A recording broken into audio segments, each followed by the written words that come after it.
guys, welcome to my YouTube channel. Today I'm in Memphis, Tennessee, and I'm working and restyling this incredible Raft-Style 5-needle pine. Look all the process, it will blow you away.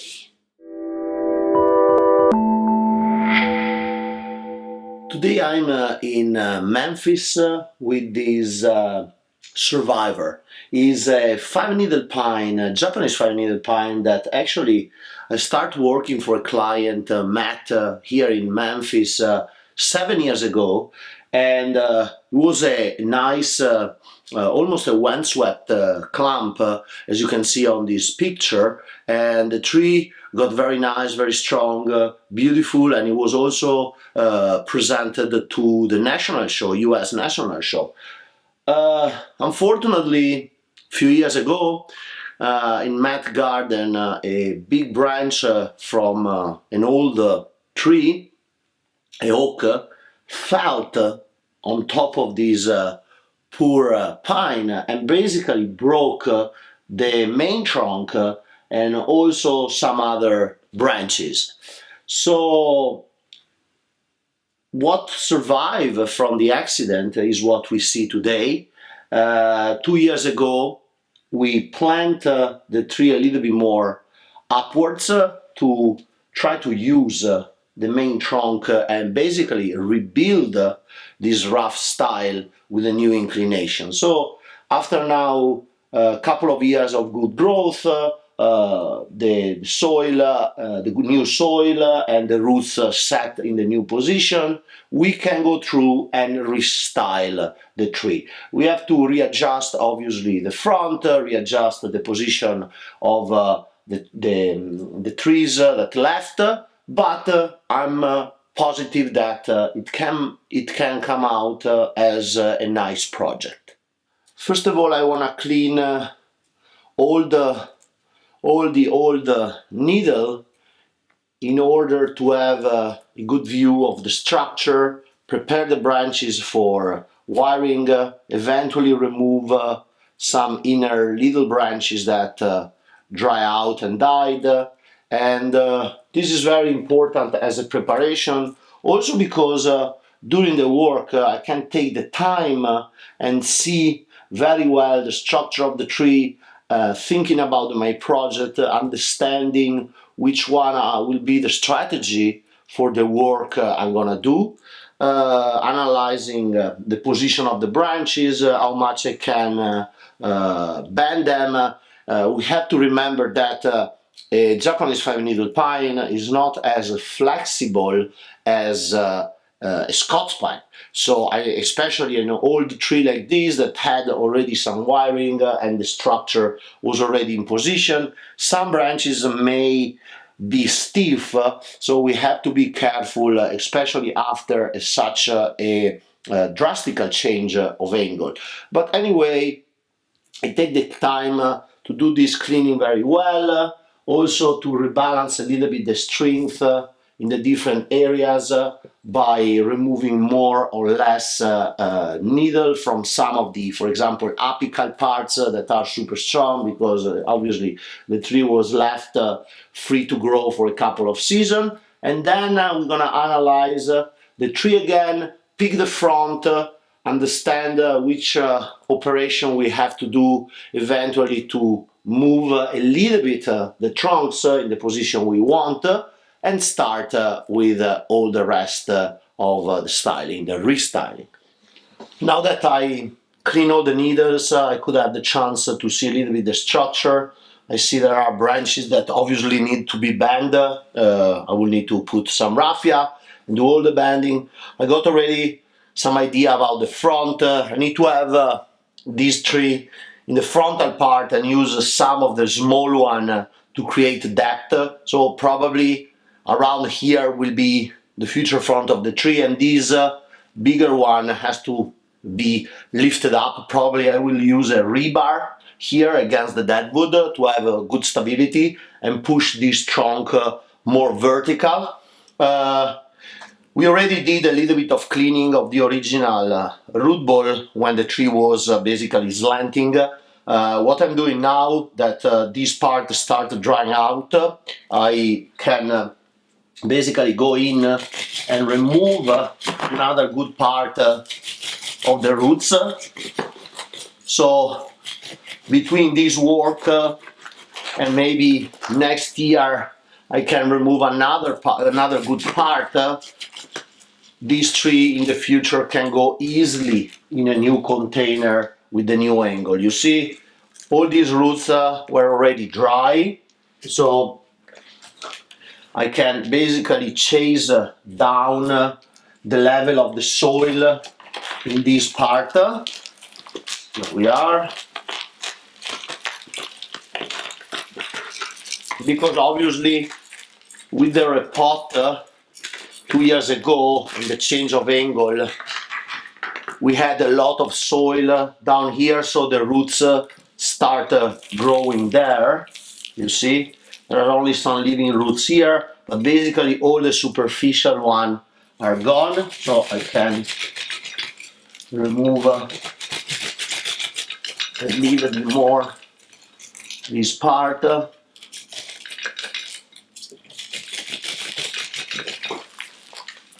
Here we are.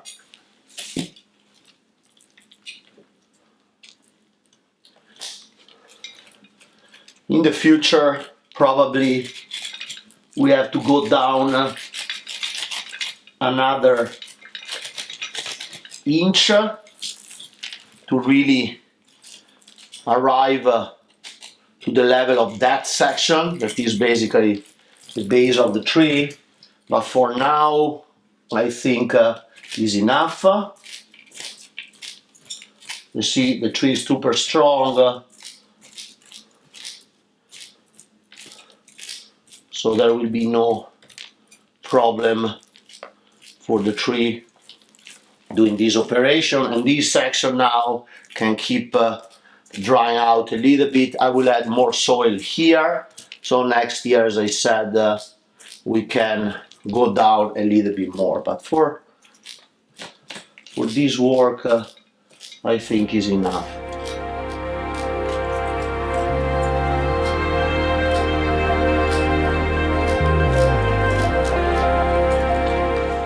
I clean a couple of pieces of gin that were the part that basically broke during the storm and the felling of the other big tree.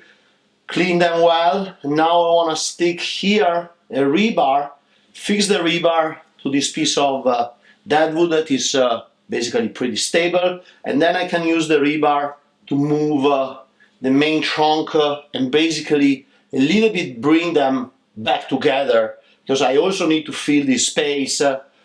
This will be the front, so I need to move this one up especially, and probably a little bit the back one. So I will have this guy one side, the main trunk in the right, and everything a little bit together.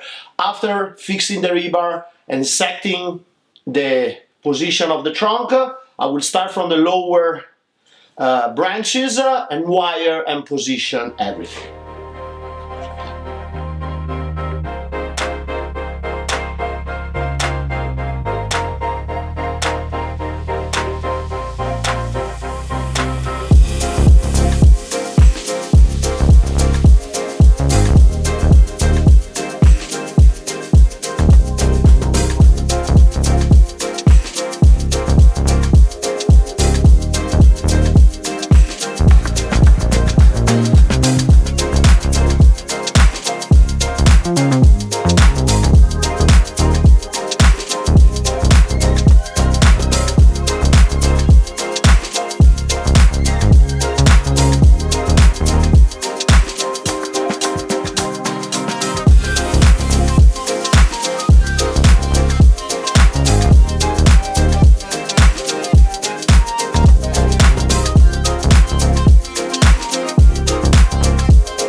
work taking care of the smaller tree, pushing up some section, creating some pads, and so start framing this left part of the composition.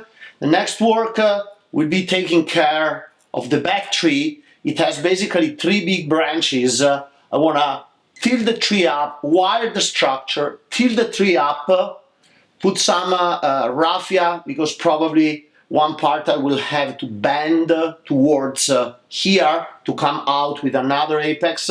We need to feel also this part of the negative. So the next work will be taking care of this area and come up and using this part of the space.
I just finished taking care of this section, pulling closer this branch and then twisting the apex to fill this space on creating this directionality that I think is pretty cool between the two apexes.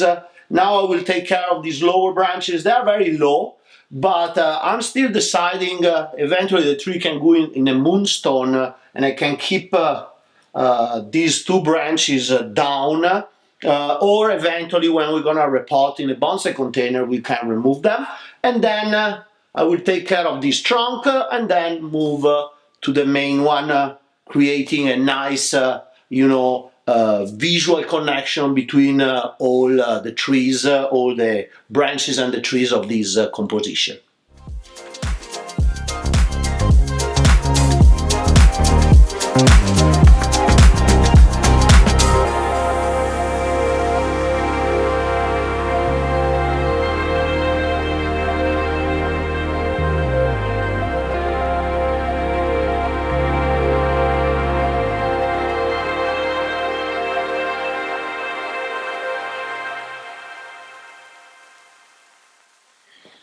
So now I can take care of this next tree.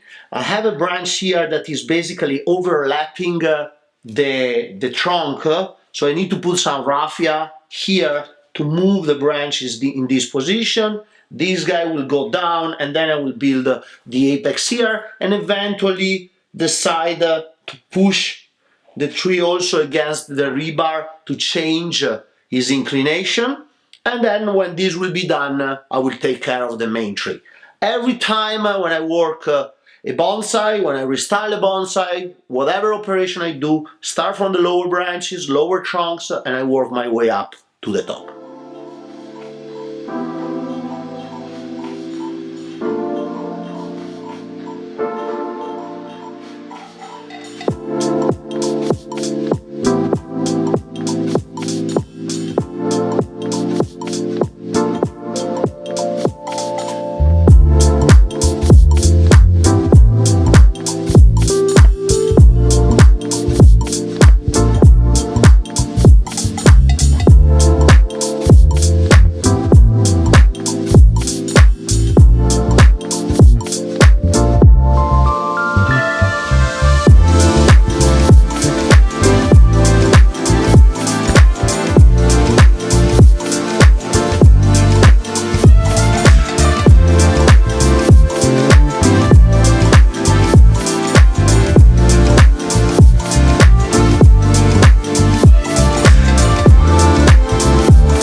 The work so far is going pretty smooth as planned. Moving the trunks using this folker as a helper to bring up the trunk, filling the space, creating good connection. Now I just finished do this central one, creating a little bit more depth. The next operation will be to take care of the main trunk. There are a little bit of some issue for this guy. First of all, we have to bend it to reverticalize totally. give a little bit more of a negative space in this direction, then I will use probably this branch down here to frame and visually frame all the inner part, creating an angle between the lower left and the lower right branch. But before moving the trunk, I want to wire, eventually put some raffia to protect these branches, and structural wire all the structure of this tree, bend it, and then start pushing down the branches, creating the pads, and obviously the last job will be checking and controlling the visual interaction between all the trunk. Now I'm working kind of on the direction I want to go, but since I will finish, I can't adjust some of the position, because obviously I need to have everything set before eventually do some little touching. So let's prepare this trunk, do the bend, and try to finish up this project.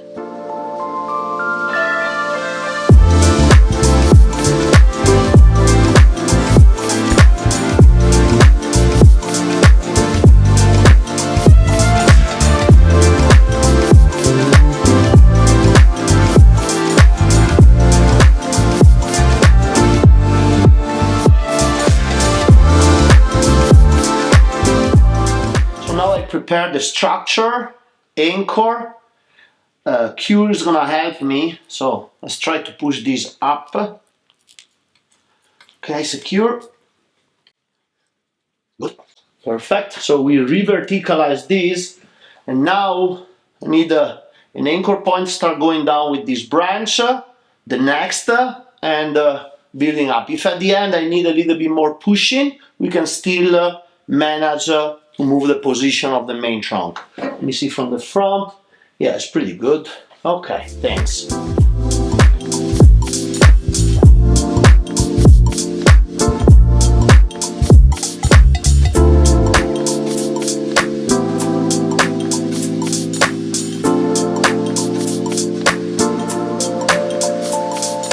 So I just set this pad, and now I'm looking at the main top, and I need to push back.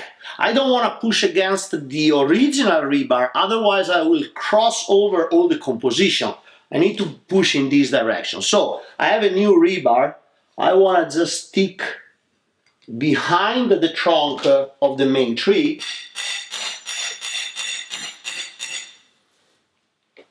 I will put some plastic here, and then I can basically push this against the rebar.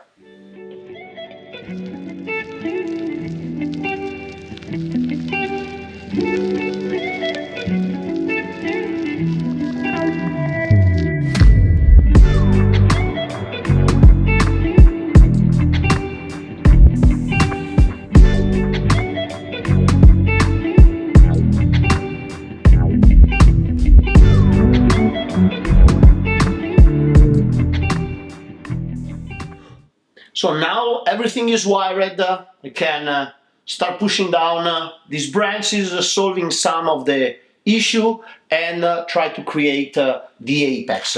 What I'm gonna do, I push down the branches using some pieces of guy wire, a little bit forcing some position, and then I will go back and refine the lines. So I never wanna overwire branches. If I can, I prefer to use the wire to basically twist in the direction, twist the branch in the direction I want to put it, and then using a guy wire I can always force the position, so I don't have to rely only to the wire, but I have a good help of the guy wire. Here is one. This guy has to come towards the front, so I'm gonna push it down, twist around like this, and this guy will be like in the front. So we create in this position a nice break to this line. Okay, we make the trunk to disappear inside of the green, and then we're gonna pad this guy. Here we have another difficult customer. I need to bend towards the apex, and then with the long one come around to frame. Eventually that section could be removed in the future. Start compacting a little bit while we open also a nice gap here to see the back trunk. Need to work on some back branches here. Use some length of these guys that they can be very useful to compact the top.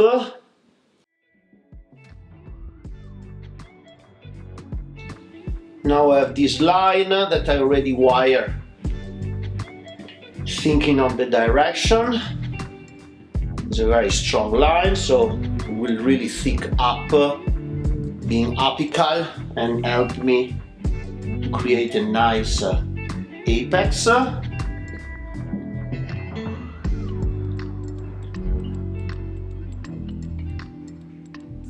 And here more or less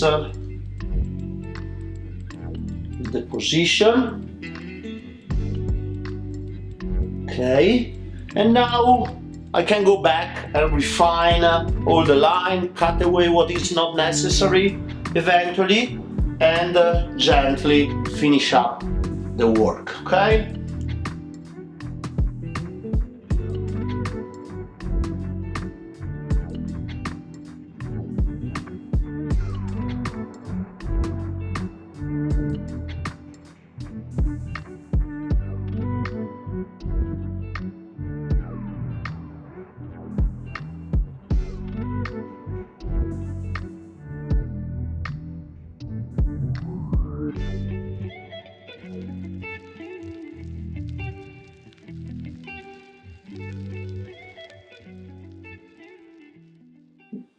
And here we are with the finished product.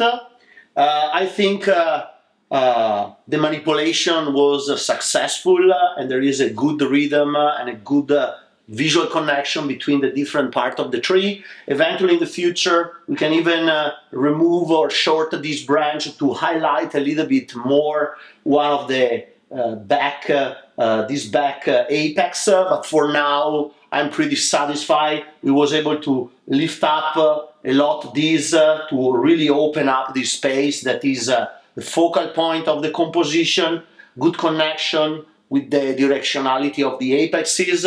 Now the tree can just keep maturing, and eventually we can look for a pot like a moonstone, something to highlight this cascading part of the forest down the hill, imagining that the tree was knocked down by snow and then it regrew. So I think it's a very interesting evolution of an old tree that was already a bonsai, already a showpiece, but obviously bad thing happened, and we have to look forward, think, find new ideas, and eventually get even a better product. I was not a big fan of that slanting composition that the tree was initially. I like it more now with this elegant shape. I can even recognize more the trunks and recognize more the hierarchy between them. I'm pretty satisfied, and I'm looking forward to see this tree maturing in the next few years.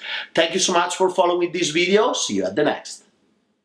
I hope you enjoy my video, and I hope you like my work. If you want to know more, I have a bonsai book, Bonsai Dream, with a lot of beautiful transformation from raw material to beautiful bonsai. If you want one copy, send me an email.